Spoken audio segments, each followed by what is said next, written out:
Moyenté Parashat Vaïtse. Donc, on va parler de deux points.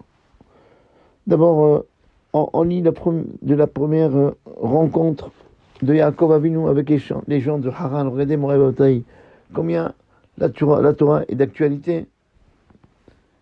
Et, et dès qu'il arrive dans la ville de Haran, la première chose qu'il voit, c'est un puits, comme ça, dans les champs.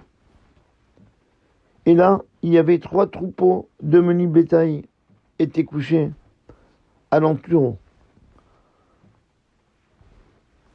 Car ce puits servait à abreuver les troupeaux. Or, la pierre sur la margelle du puits, c'est pas mes mots, hein, je lis la traduction du rabbin. Ouais. Sur la margelle du puits était grosse. Voilà, mon Révaotaï, il a vu 3 troupeaux. Mais impossible de donner à boire aux troupeaux à cause de la pierre. Il y a marqué Ve'aeven Gedola, la pierre était très grande, elle est grande, qui était sur le puits. Les Mefarshei Torah, les commentaires de la Torah, ils sont étonnés. Pourquoi la Torah, elle a consacré une place tellement importante pour l'histoire des bergers et des puits? À quoi ça sert? La Torah, comme on dit toujours, c'est pas un livre d'histoire, c'est un livre de morale. Quelle est l'importance pour nous? Les Mefarshei Torah, les commentateurs de la Torah expliquent que tout ce qui est arrivé au Havot, ça va nous arriver. Tout ce qui est arrivé au Havot, c'est une leçon de morale pour nous. Comment on doit se comporter? Tout ce qui est arrivé à Yaakov, surtout Yaakov, c'est notre père unique. Abraham, il est le père de nous et des musulmans.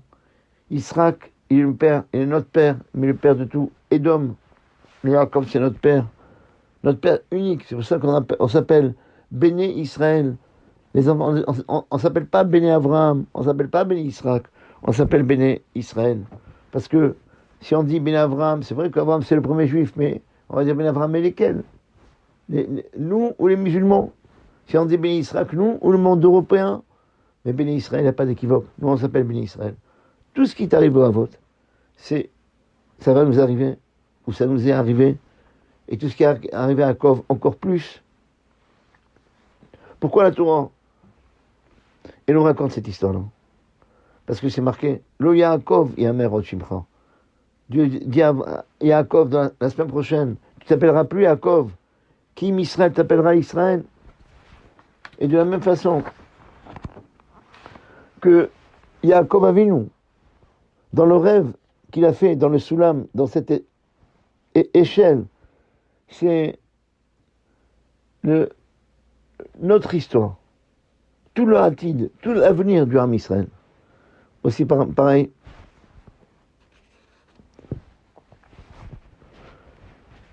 Tout ce qui est arrivé à Yaakov, il faut voir pour nous, c'est quoi le message? Il y a un message pour nous derrière ça.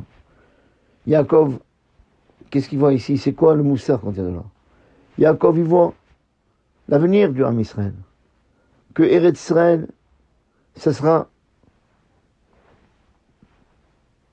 le seul pays où il y aura, Bezrat Hashem, le repos pour le clan d'Israël. BR, nous dit le Midrash, c'est quoi un puits? C'est Tzion.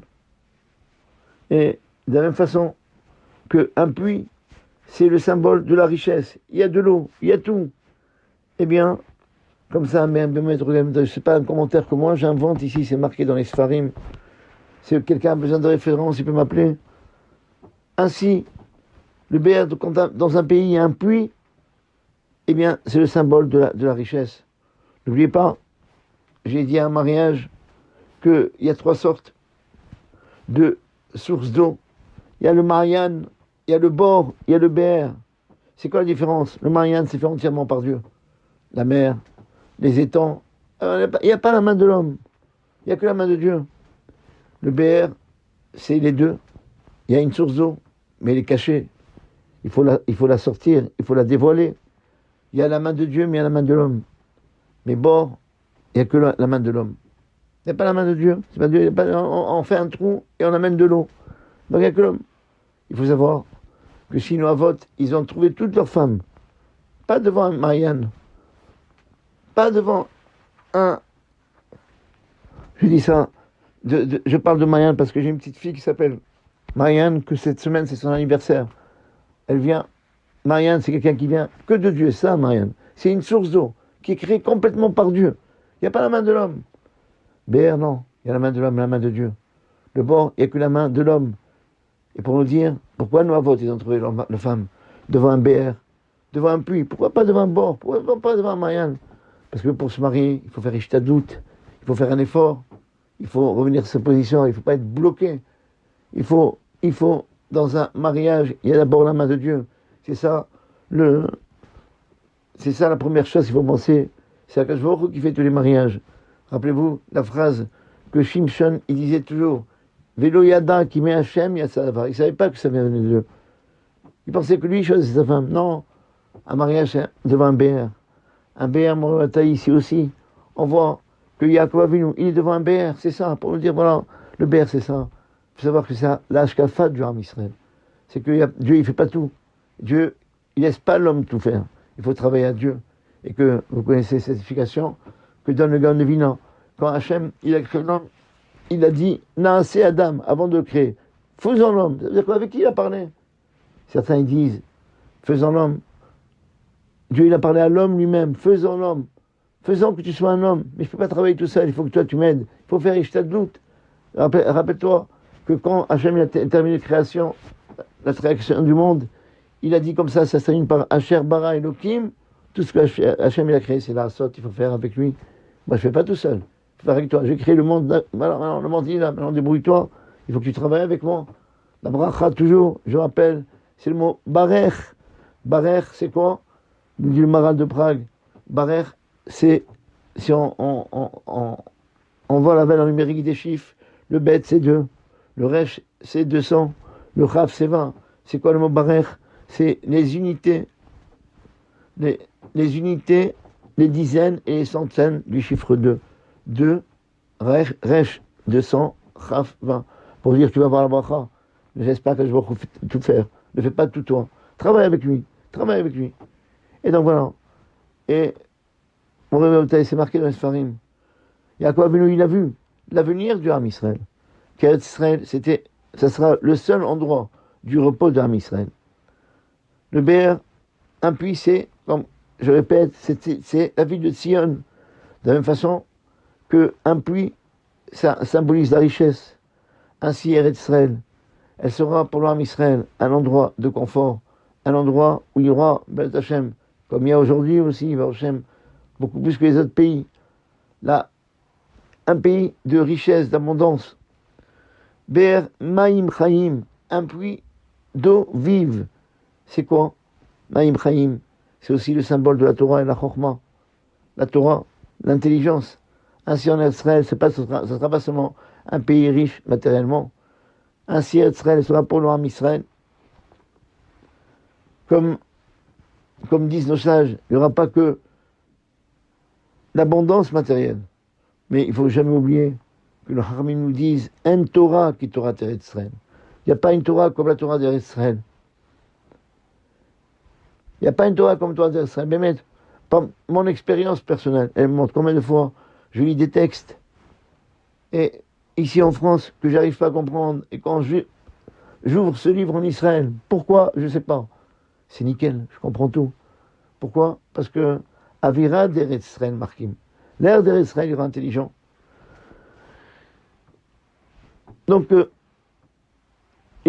c'est pas un béat seulement, mais c'est Maïm Chaim, de l'eau vive. L'eau vive, c'est quoi? C'est la Torah. Israël, ce sera pour l'homme Israël. Le pays de la Torah, elle va rassembler en son sein le maximum de Torah. C'est comme ça, marqué dans les Sfarim.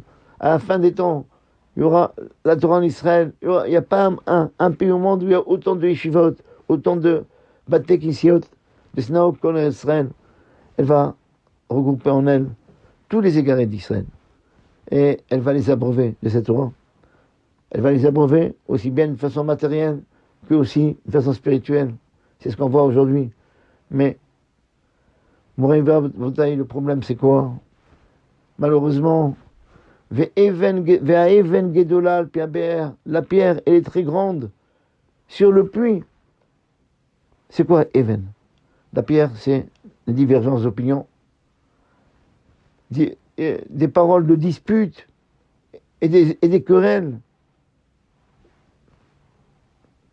Ça, le problème en Israël, c'est ça. Attention, c'est un bon pays. Il y a de l'eau fraîche, il y a de l'eau vive, il y a de la parnassa, il y a du Osher. Rappelez-vous, le puits rappelle la richesse. Il rappelle aussi Maïm Chaim, ça rappelle la Torah, mais malheureusement, il y a une pierre. La pierre, c'est quoi? Ça symbolise les divergences d'opinion. On aime se quereller, on aime se disputer.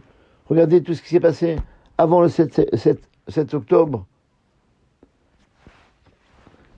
Combien de querelles? C'est vrai? Moi, tout ce que je vous dis là, c'est pas de moi, je vous dis, c'est dans un livre que j'ai vu sur Hidushtar, qui a été écrit il y a très très longtemps. Il y a peut-être 250 ans. Regardez comme c'est d'actualité. Et c'est ces parachiotes. Franchement, c'est d'actualité. Mais c'est ces parachiotes que nous lisons pendant cette période-là. C'est comme ça un clin d'œil qu'Hachem nous fait. Voilà. Je vous donne la conduite que vous devez avoir. C'est vrai. Il y a des matzavim, il y a des situations où l'Oam Israël qui habite en Sion, il s'élève et il regroupe toutes leurs forces.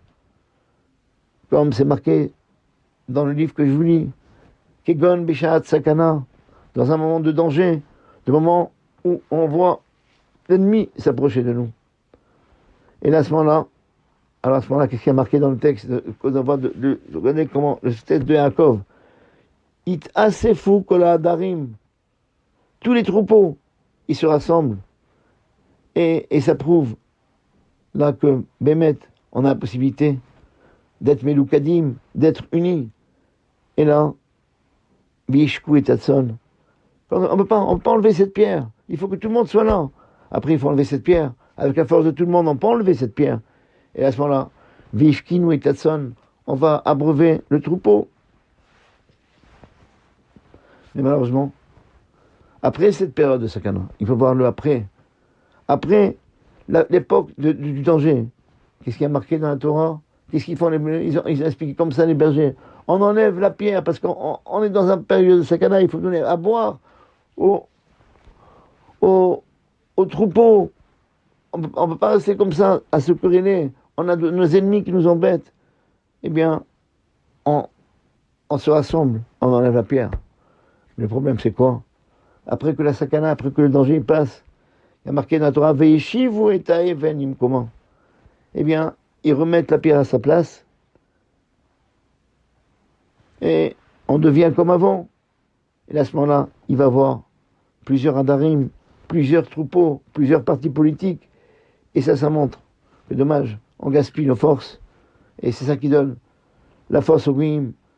Rappelez-vous que le hardout du clan d'Israël, quand les Israël, ils sont unis, eh bien, c'est marqué dans le Passouk, qu'on dit tous les jours, au début de la tefila, Tenouaz Elohim, on donne de la force à Dieu. Quand on est hardout du Israël, on donne de la force à Dieu. Et là, à ce moment-là, là, c'est pas pareil. Pendant le sakana, le danger, eh bien, on se rassemble. Mais après, Ve'eshivu et Taeven, comment? On remet la pierre à sa place. Et là, à ce moment-là, on va retrouver avec, s'il y a plusieurs troupeaux, il y a aussi plusieurs bergers, et chacun, il voit que comme si lui c'était le meilleur, alors que l'autre c'est le pire. Et c'est intéressant, les paroles que nous donne le Baal Turim, et qui complètent notre idée. Yaakov, il a demandé au roi et au berger, est-ce que vous connaissez Lavan ben Nachor? Lavan, d'où il n'y a pas d'adresse à l'époque, il n'y a pas de GPS, c'est rien. Okay. Il faut marcher avec intégrité, avec confiance à Dieu. Il y a marqué dans les Sfarim, il y a marqué qu'un homme il doit faire bétom. Et un homme il doit marcher bétom. Et il explique c'est quoi bétom. Aujourd'hui c'est un remez qui va avoir le premier GPS s'appelait Tom Tom. Bétom c'est bête fois, 2 fois Tom. Ça va être Tom Tom. Voilà. Non mais avec pas ça. Donc il demande est-ce que vous avez eu la bite Nachor? Il veut pour Nachor. Il veut se marier avec une fille de sa famille. Alors, deuxième question, Shalom Lo, est-ce qu'il est bien? Vayomru Shalom. Ils ont répondu, oui, on le connaît. Ils ont dit Shalom. Au niveau du langage, c'est pas comme ça qu'ils auraient dû répondre. Ils auraient dû dire Shalom lo. Ils ont demandé à Shalom lo. Est-ce qu'il a la paix sur lui? Ils auraient dû dire Shalom lo. Et ils ont répondu que Shalom. Et c'est ça. C'est comme ça qu'on se comporte. Quand il y a des disputes, on ne peut pas reconnaître que chez l'autre, il y a aussi le Shalom. On dit Shalom seulement, mais pas Shalom lo. Yaakov. Et il s'adresse maintenant à ses roïm, à ses bergers de notre époque. Il leur dit, mais énorme d'ayom gadol, la journée elle est encore longue, jusqu'au moment où on arrivera à Bel Hashem, à cette grande journée. La journée elle est longue encore pour arriver à cette journée du Géoula. Le moment où il va voir Bel Hashem, Kibbutz Galouyot, tous les exilés qui vont se rassembler. Et cette période de la fin des jours, Acharit Amim, que à ce moment-là, on va voir le loup qui va habiter avec l'agneau. Et le shalom, il va être dans le monde. Ashkuatson. Maintenant, bon, il y a un moment de paix. Profitons. Ashkuatson. Donnez à boire aux troupeaux, au menu bétail. Et partez. Donnez la possibilité qu'il y ait du shalom pour donner à boire au tson. C'est quoi tson? C'est nous, le Ham Israël. Donnez à boire au tson avec tranquillité. Comme ça, faites donner une bonne argacha en Israël. Et non pas avec des disputes, avec des vrais rivotes, comme on dit, qui est une sakana, qui est un danger pour l'existence physique et spirituelle de Ham Israël. Yaakov Avinu, il n'est pas du tout d'accord avec cette approche d'héroïne de ces bergers, parce que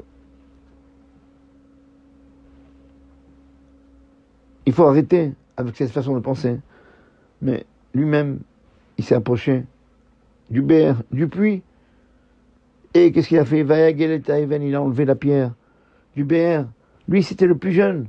Il a enlevé la pierre du puits. Lui, n'oubliez pas que c'est un enfant qui est né en Eretz Israël, Yaakov.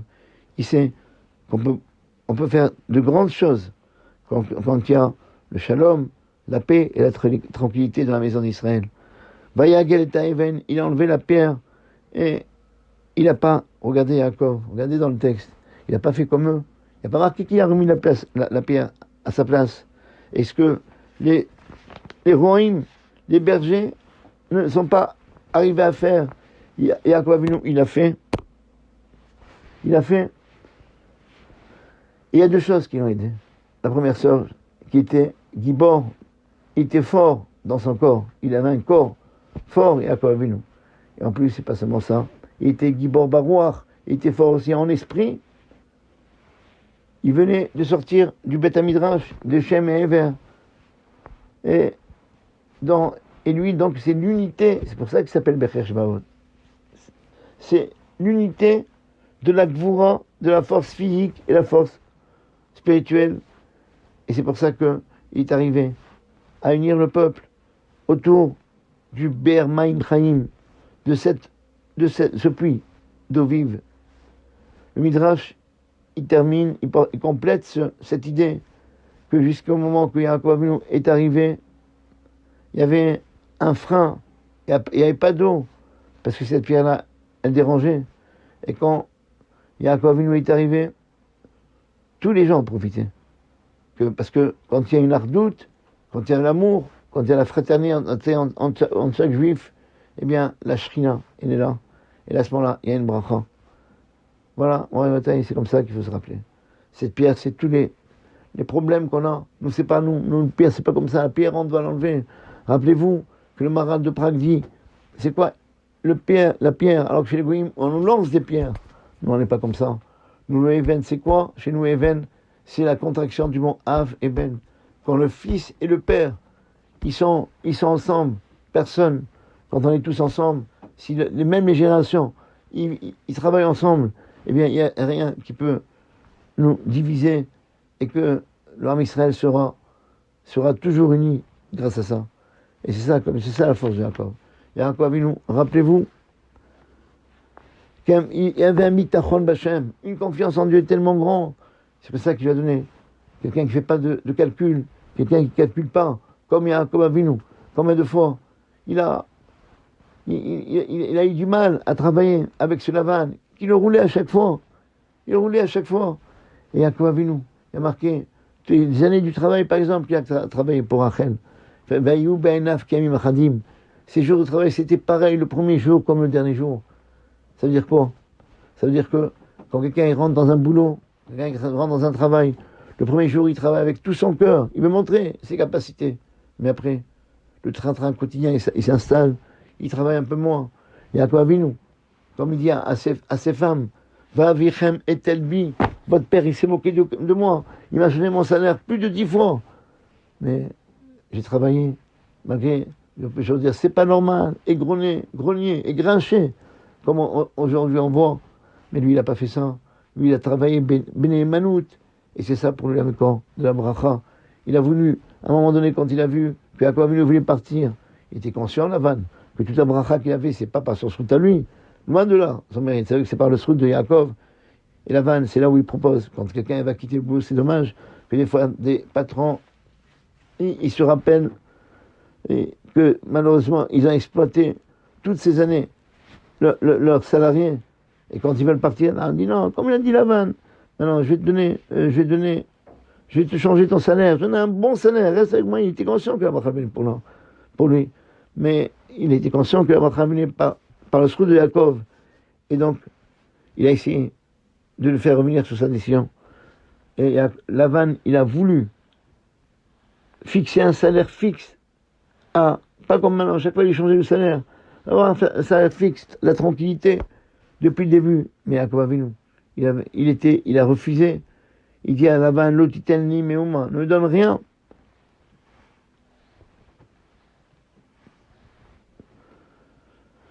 Et Yaakov Avinu, il a voulu travailler comme avant. Mais pourquoi il a refusé? Pourquoi il a refusé de recevoir de Lavan un salaire fixe? Rabbi David Kimhi, le Rada qui explique, comme ça, je vous lis les mots, Shelo Ratsa Milavan Davar Katsuv. Il ne voulait pas recevoir un salaire fixe de Lavan, Kim Derech Mikre. Mais chaque fois, son salaire il va changer d'une façon hasardeuse.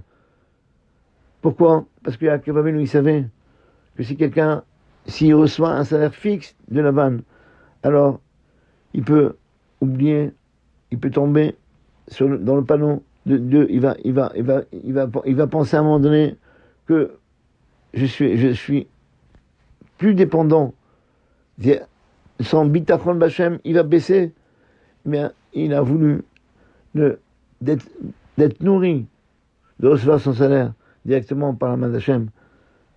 Suivant ce qu'Akadosh Baruch Hu lui donne, comme avant, avec le troupeau, t'acheter, moucheter, et comme ça, Yaakov Avinu, il lèvera toujours ses yeux vers le ciel pour prier, et que Akadosh Baruch Hu n'oublie personne. Regardez toute la bracha qu'il a eu Yaakov, c'est le bitachon lui avec Hachem. Il n'a pas changé, il a travaillé avec son beau-père, malgré toutes les difficultés qu'il a fait. Il vient savoir que Akadosh Baruch Hu va donner, il donne à chacun. Comme quand il y a un bitachon Hachem, quelqu'un que pour tout son travail, c'est d'être me'ached, avoir regroupé tous les divisions qu'il y a dans le cas d'Israël, tous ces différents partis, enlever ce even, cette pierre qui est sur le puits, et ne pas la remettre, comme il a fait Yaakov. Eh bien, lui, il a travaillé toujours pour montrer qu'Hachem, il est unique. Il a travaillé toute sa vie pour montrer que le plus important en Israël, c'est la hardout, et c'est pour ça que l'Yitzhara, c'est la hardout. Il n'y a pas un parti au monde, il n'y a pas un pays au monde où il y a plus de partis qu'en Israël. Il y a combien de partis? Un petit pays comme ça, combien de partis? Mais lui, il a voulu travailler pour la hardout, montrer au peuple que non, il faut croire en un seul Dieu. Il y a quelque chose qui nous aide. Toute la vie de Yaakov, c'est le bitachon Hachem. Et en plus, la hardout du clan d'Israël. C'est ça qui va nous aider. Lui, il a travaillé pour qu'Hachem soit echad, soit unique, que l'âme Israël soit béhardout, qu'il soit uni. Regardez, le mot echad, la valeur numérique c'est 13. Mida keneged mida, mesure pour mesure. Qu'est-ce qu'a fait Akadosh Baruch Hu? Il a donné 13 enfants. 12 garçons et une fille, pour montrer que celui qui est Oler Betom, Yeler Betar, celui qui va droit, eh bien, il est sûr de lui, il a la tranquillité. Ben, Hachem, c'est ça qu'on doit prendre de Jacob, l'exemple, de savoir n'avoir peur de personne. Comme on dit, Altira Avdi Jacob, n'aie pas peur, mon serviteur Jacob. Ce verset-là qui a été dit dans une Haftara, on le dit, pour ceux qui connaissent, dans les Pismonim Ismirot, qu'on fait le Shabbat, le Motsai Shabbat. Altira Avdi Jacob, n'aie pas peur, mon serviteur Jacob, qu'on n'ait pas peur, qu'on aime Bitachon Bachem, et celui qui aime Bitachon Bachem, c'est comme celui qui était dans les bras de son papa, et que son papa l'abandonnera jamais. Hachem, que je ne nous abandonne jamais, et qui nous donne la bracha, la tzlacha, et que tout l'âme Israël, Veshavu Balim Gvulam, que tous reviennent dans leur pays, et dans leur territoire, et dans leur maison, et Hachem, en tous les cas, pour tous les ptsurim, pour tous les blessés, pour tous les chayalim, que je me dans la force de continuer le combat du Ham Israël, et que tous les otages retournent chez eux, Bishalva, Bishalom, dans la tranquillité, dans la paix, et Bissimcha Ovrina, avec joie et allégresse. Amen. Shabbat Shalom.